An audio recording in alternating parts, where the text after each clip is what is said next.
before we get right into it, I'm going ahead and in a minute. I'm rocking my struggle face hair game. So but anyways, let's go ahead and get right into it. Welcome to another episode of Elevated. That's in case you didn't hear the first part of the show. So make myself a little smaller and just talk about the first topic of the day. Okay, as soon as there it is. All right. Can y'all see that? Well, I think you probably can. Just in case, I'll make it a little bigger. All right. So I had to talk about it today. I had to talk about it.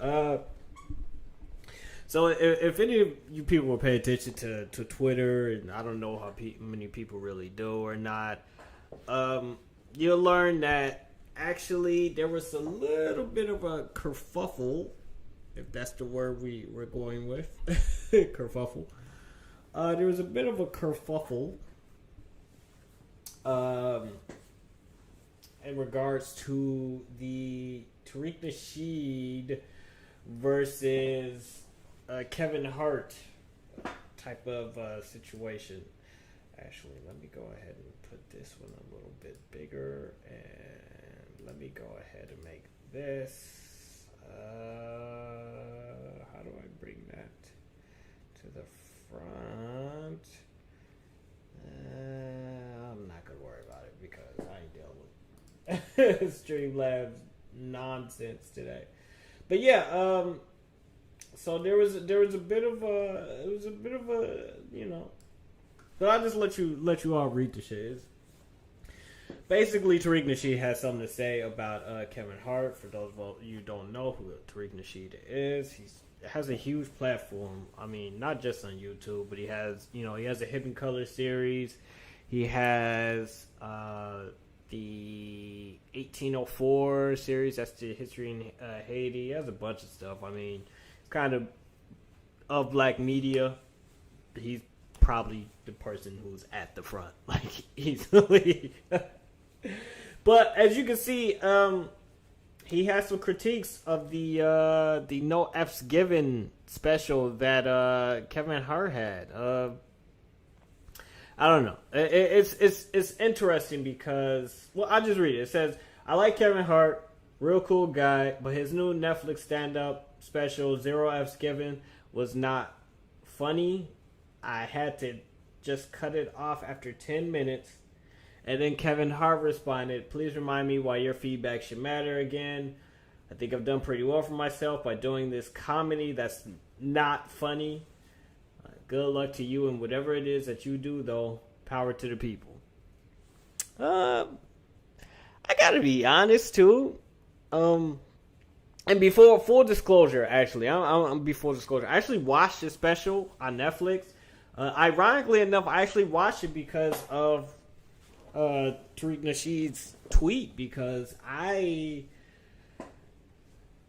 usually when a Kevin Hart special comes on like Netflix or something, I usually skip it. I'll be honest. I really don't think his specials are that funny. But I'm going to be honest, this special I actually enjoyed. I actually thought it was funny, but I also came into it knowing who Kevin Hart is. I mean, Kevin Hart is not he's not a really Dave Chappelle type, dangerous comedian type of guy. I mean, he never really has been. And I thought that was interesting that he would say power to the people like that, like he don't know who the hell Tariq Nasheed is. He know who Tariq Nasheed is. The funny thing about it is, if you go ahead and look back at both of their histories, I'm not gonna say they came onto the scene at the same time, but around the same time, both of them kind of started. You started noticing them. I'll say this, like, both men hugely successful. Both men are something to look up to, especially as brothers. there are issues with both of them that I have. Trust me, I have issues with both of them. But I mean, every man does. But there are issues with both of them.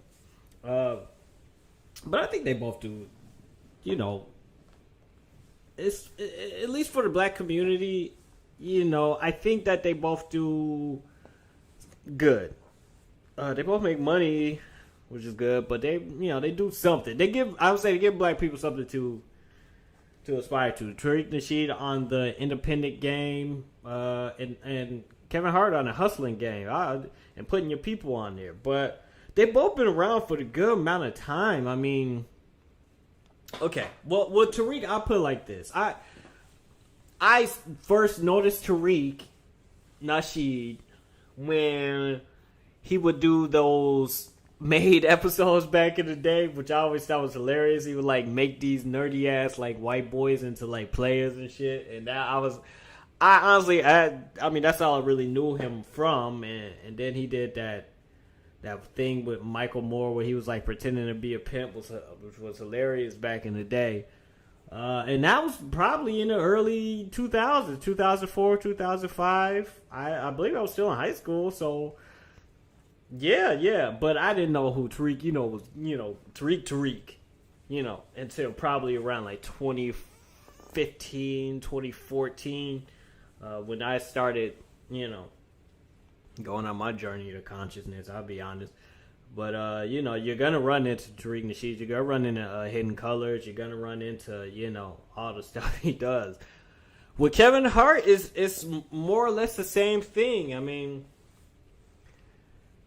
contrary to popular belief, white folk, we didn't just hear about Kevin Hart when he started doing movies. Big movies, I should say. Because for us, I could say, for me, Kevin Hart started with Paper Soldiers. And if you black folk, you know what Paper Soldiers is, but I can ask white folks the same thing, or any other people who know Kevin Hart is, Kevin Hart. They'll be like, oh yeah, Laugh at My Pain, and the movies with The Rock and shit, and all that shit, which is power to him. But he started in the hood first. He started with Rockefeller movies. I forget what they called it, but that whole Dame Dash, Rockefeller, that's how Kevin Hart, that's how we knew him, and then he blew up. And that was like 2003, 2004. But then Kevin Hart, you gotta respect Kevin Hart's hustle, because Kevin Hart, he started this. I'm not gonna say he started. Okay, let me take that back. He didn't start the whole social media, independent game, but he definitely did spearhead that shit. And really, if you think about it, with Kevin Hart's business model is a lot of what the new entertainers, comedians, actors, musicians, even people like me are following Kevin Hart's model, and we're also following Tariq Nasheed's model. So I got a lot of respect for both of them. Both of them are, frankly, dudes you can aspire to be. So I just think it's interesting, man, that well, and that's my point. That's my point. Kevin Hart being who he is, he has every right to respond, but Tariq has every right to criticize Kevin Hart. You are not in a place where you can't. You are above criticism. You're a superstar. We respect that. But if he don't like it, he don't like it. If he want to tweet about how he didn't like it, he can tweet about it. And I mean, what's the difference between Tariq Nasheed and every other critic out there? So, and if you look at the interaction, I want you all to go look at the interaction too. I don't think it was hostile, but I do think it was a little bit unnecessary. To be honest, Tariq Nasheed does have a big audience, and to his followers, his opinion does matter on these types of issues. But Kevin Hart has faced criticism from everybody, and Kevin Hart's movies are what they are, man. Like, we know what they are. I mean, it's like getting mad at Tyler Perry for doing Tyler Perry movies. They have Tyler Perry movies. So, we know what Kevin Hart's about, but That does not mean that he's above criticism. I would suggest that, that would be kind of dope if Tariq Nasheed actually had a Kevin Hart interview. That would actually be pretty interesting, especially with them having tension already. And I mean, should brothers be really beefing and conflicting like this in person? And I mean, who's right? For that matter, what is a sellout? Because we get that tossed around. Sellout, coon, Uncle Tom shit. Which if you read Uncle Tom's Cabin, it's actually not Uncle Tom who's a sellout. But the point is, Kevin Hart gets called a sellout a lot by black folks. But I mean, Kevin Hart puts on nothing but black people, black folks. A lot of the comedians he put on would have never gotten a shot had he not put them on. And at the same time, Tariq puts on a lot of people that you normally wouldn't see, like a lot of conscious black folk that you normally wouldn't see. So I think that is interesting, man, because on one hand, yes, he should be criticized, but on the other hand, it's like I get it. Kevin Hart is a little bit sensitive, but Tariq is Tariq, and to deny Tariq's influence at this point is a little not wise, especially from somebody like Kevin Hart, who rest assured, if Tariq wanted to, Tariq could go in on Kevin Hart. Like, let's keep it a buck. Kevin Hart cannot go in on Tariq Nasheed. He just can't. The position he's in, he can't go in on Tariq Nasheed. Like, and if you know anything about Tariq, if he wants to, let's keep it a buck. Because, I mean, the times have changed, man. 5 years ago, these celebrities, these actors, you couldn't tell them shit. They were, we looked at them as more than human. Now, slowly but surely, we look at them as like, ugh. And that was actually one point that Kevin Hart made in his show, in his stand-up, his special. He was like, at one point we looked at y'all like weirdos. He said this. And then he was like, but now y'all looking at us as weirdos. Talking about the audience looking at the celebrities as weirdos. So yeah, he's right. Like, we do. That whole celebrity class is kind of, to be honest, in his last Trump years has kind of been whittled down a little. It's not the same anymore. So that's why I wanted to talk about it, because I think this is a perfect time for us to really start bypassing these celebrity folks and doing our own shit. Like, I appreciate the work Kevin Hart has put in, but So anyways, moving on. I was watching a couple of things over the weekend, but one of my favorite shows that I did watch, which I seem to always, yeah, okay, so Entourage. Yeah, man, I actually I rewatched it. It's like my third or fourth time. It's kind of ridiculous, I know, but but you can get a lot of gems from Entourage, man, which is really, it's like, how can one improve their entourage, And if you watch the show with a good entourage, you're able to ultimately be able to control your narrative. And I think that's one thing that we really don't take into consideration, man, once you reach a certain level. Because what you'll find is, and the thing, okay, what you'll find about Entourage is that even though, if you know anything about the show, it's based upon an actor who's coming up, becomes a movie star, but he does so, he brings his high school friends along with him, and they are his entourage, but his entourage is, his boys who fulfill their roles, but it's also, his lawyer, his agent, stylist, all the people you'll need, when you're a freaking movie star. So I think it's full of so many good life lessons for guys, not just brothers, not just white boys. Even though the cast is all white, it's a lot of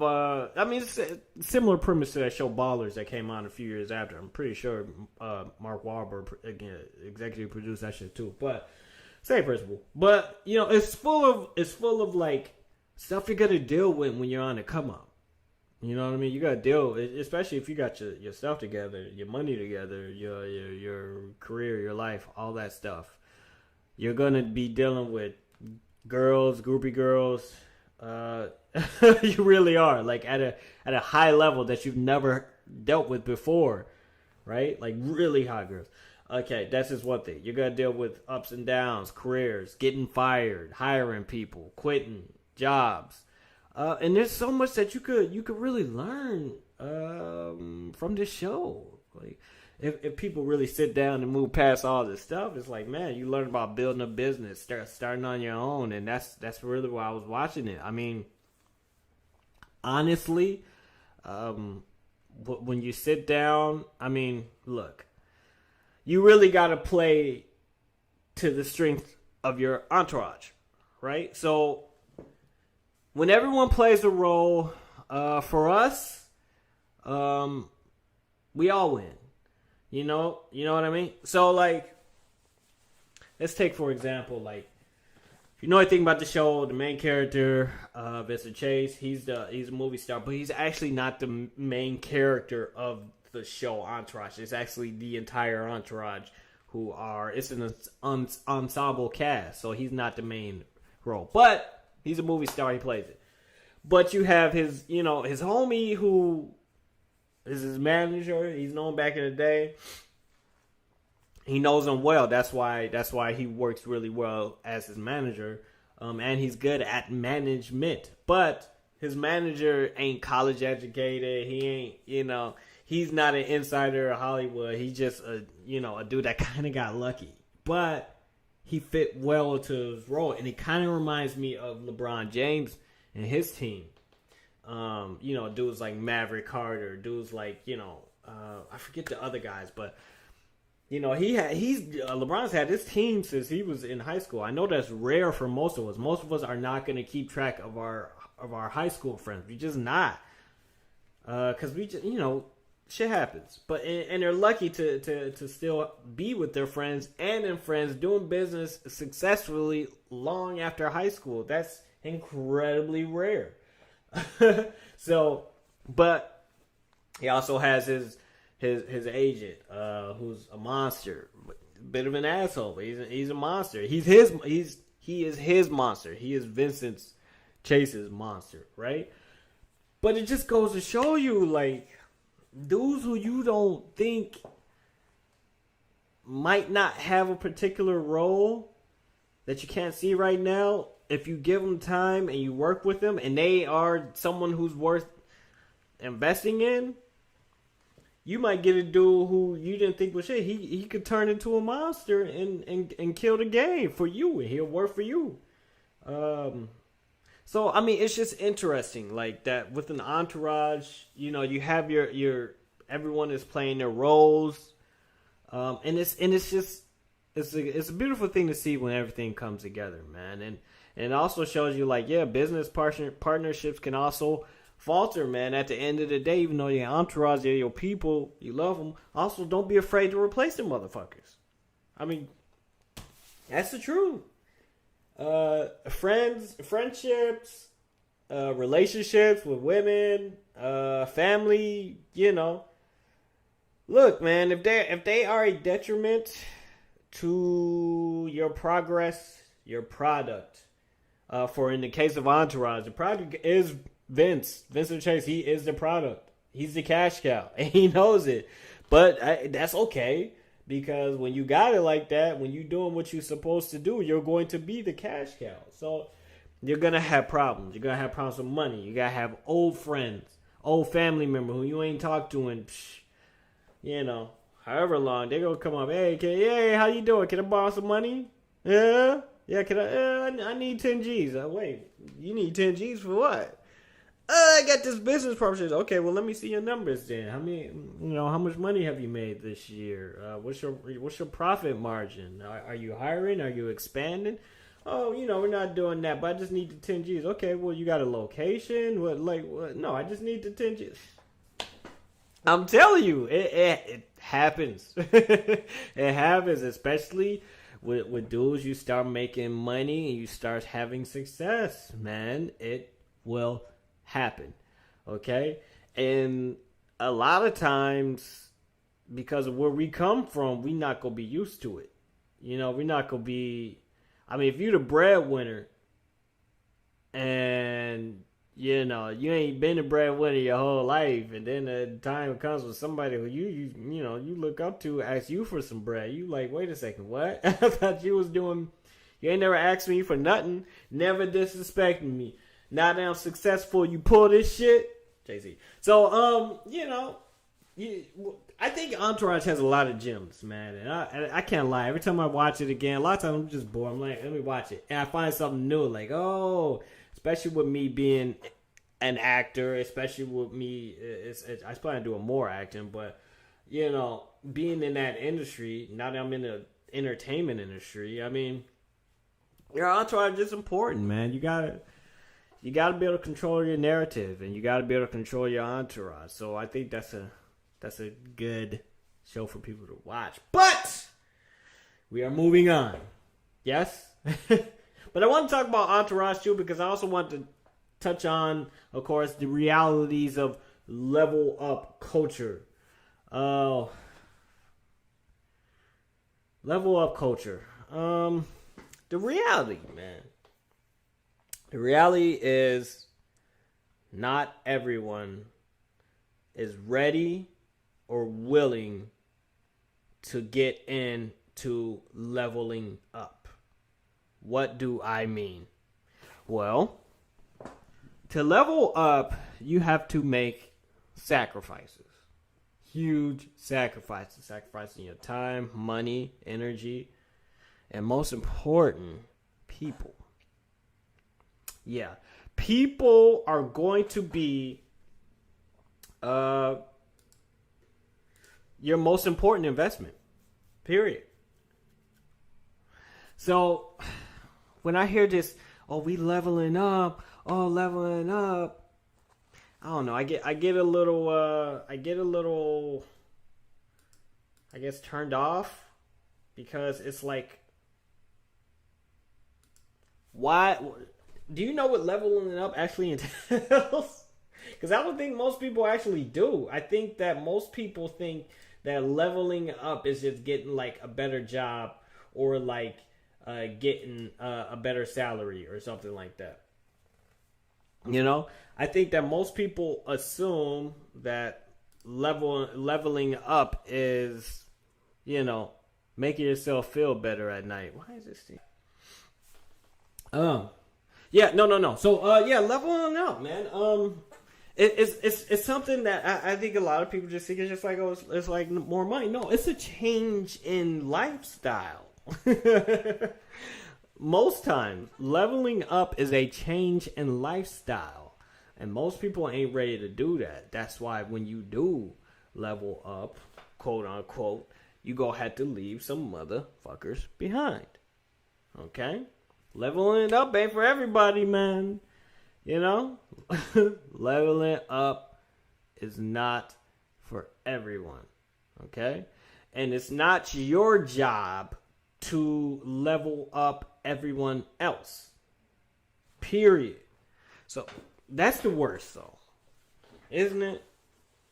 When you start to have success, people will assume that you owe it to them to bring them with you. And I'm like, look, only people I really owe that I can never pay fully are like my parents. Like, seriously. And, that's it. Like, anybody who thinks that, like, I owe them shit, fuck you. Like, I ain't talking about the bank or nothing, but I'm talking about individuals. If you think I owe you something, fuck you. Because the truth be told, you did not help me to get here, most of y'all. I appreciate the love and support. I really do. I don't want to make it seem like I'm banding up, but, I stand on my square on everything, man. So, and that's the truth. That's what people who are leveling up ultimately realize. The people who's supposed to be with you, go be with you. Rock solid, top, bottom, wherever. The people who only there for, a minimum amount of time, that's just how long they supposed to be there. They're not supposed to be there for, 20, 30, 40, 50 years. They just go be there for, 6 months or a year or whatever and be out your life. So that's why I hear all this talk about leveling up, and most people don't take it seriously. Like, you ever play an RPG? When you play an RPG, you level up, and then you become stronger. That them first missions that you were going on don't mean shit because the people are too weak, or the monsters you're fighting are too weak. You're fighting dragons. You're fighting bigger stuff on some nerd shit. You're not fighting the little rabbits. You're fighting the dragons. So not everybody can fight them dragons with you, man. And that's the realities of this so-called level up culture that you're rarely going to hear. You're gonna hear much. Hold on, I'm about to go on a rant, okay? Because this subject is not something I just want to blow past. I really do want to sit and build on this shit, because it's your job, your job, to level up yourself. Okay, level up whatever it is you're working on, whether it's your martial arts for me, your business, your school for me, your platform for me, your relationships. You should be leveling. Hey, that's something that I really don't want to talk about. Leveling up your relationships. What do I mean? I mean you at one point you was happy with 5s and 6s. Guys, I'm talking to you. This also, anybody else too. But at one point, y'all know we was happy with 5s and 6s and 7s. Y'all know we was. And that's cool. Okay? That's real cool. But eventually go have to level up, because them 5s and 6s and 7s just, they got too many problems. They got baggage. The weight ain't where it's supposed to be. She ain't keeping it tight and copacetic like she's supposed to be. She you know what I mean? Like, it's not the same. Because once you start getting them 8s, them 9s, and them 10s, which, first of all, I don't do the number scale. I believe either she fine or she not. It's really binary for me. There's no in between. But you level up the relationship. You level up your girl. You go from Shaniqua on the block to JT from City Girls. My opinion. Who give me give me some of that. Seriously. I got to stop with girls with felonies. So anyways, I love her. I love the City Girl. I know it's ratchet. I know JT. They're horrible. They're horrible models for girls to look up to. But I love them. I love ratchet because I love strippers and stripper culture. So whatever. But yeah. But you go to the dime pieces, you go see you get hating. You go up from the Camry to the Phantom. Don't think that you go not lose friends. I know I talk about losing friends a lot, but I want people to understand that, like, not everybody's meant to go on this shit with you. So, with that being said, get on your goddamn square and stand on that shit until you can make it bigger. Well, that's it for today's episode of Elevating. Thanks again, fam.